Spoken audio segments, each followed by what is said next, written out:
Shalom, shalom, shalom, taifa la Mungu, shalom.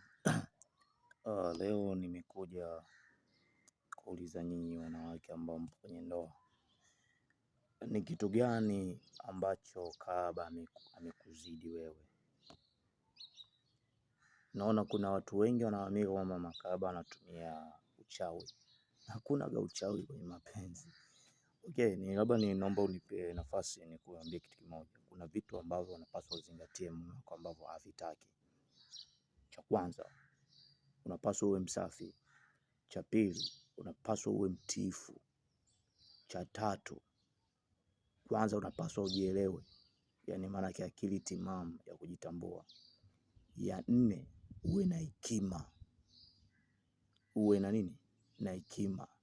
Cha tano, uwajibikaji. Uwajibikaji wa nini? Kimwili na kiroho. Si umeelewa? Kimwili utampa mwanaume haki yake, utamhudumia kwa kila kitu. Umeelewa? Biblia imesema msinyimane. Kwa nini mnaanza kuleta shida? Maneno tu kidogo, vurugu nini? Walokole wengi mnafeli hapo.